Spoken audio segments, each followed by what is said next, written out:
একটু সময় লাগে এবং মহিলাদের সংরক্ষণের কথাও আমরা বলেছি।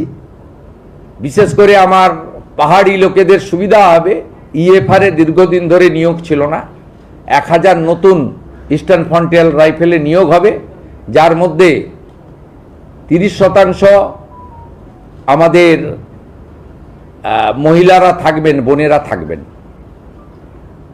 এর বাইরে যদি আপনি বলেন শিল্প কর্মসংস্থানের বাইরে অন্নদাতা ভগবান কৃষকদেরকে দুহাতে এই বাজেটে দেওয়া হয়েছে। এখন প্রায় 2500 টাকা করে ধানের কুইন্টাল, বাড়তি 200 টাকা করে দেওয়ার কথা ঘোষণা করা হয়েছে।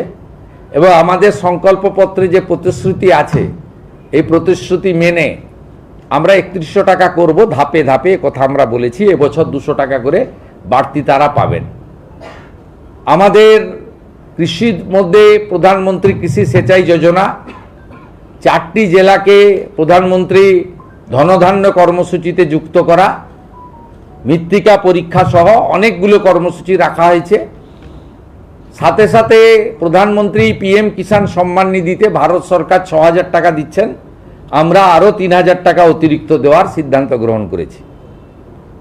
আমরা আলু চাষিদের জন্য বিশেষ প্যাকেজ দিয়েছি।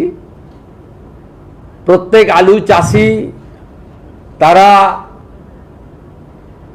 কুইন্টালে 200 টাকা করে ভর্তুকি পাবেন এবং তাদের বীজ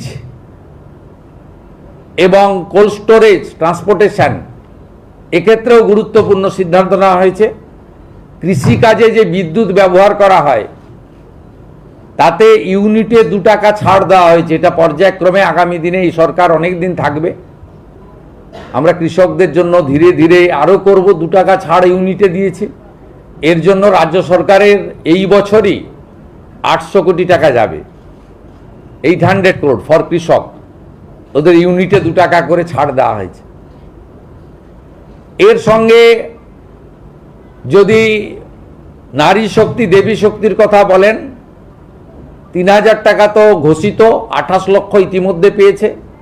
আগামী 1 জুলাই আরও 1,05,00,000 অ্যাকাউন্টে টাকা ট্রান্সফার হবে। তার প্রভিশন অর্থমন্ত্রী রেখেছেন 36,000 কোটি টাকা। যারা ড্রপ আউট আটকাতে গ্র্যাজুয়েট বা ইউনিভার্সিটি স্তরে ছাত্রীদের জন্য এককালীন 50,000 টাকার কথা ঘোষণা করা হয়েছে এবং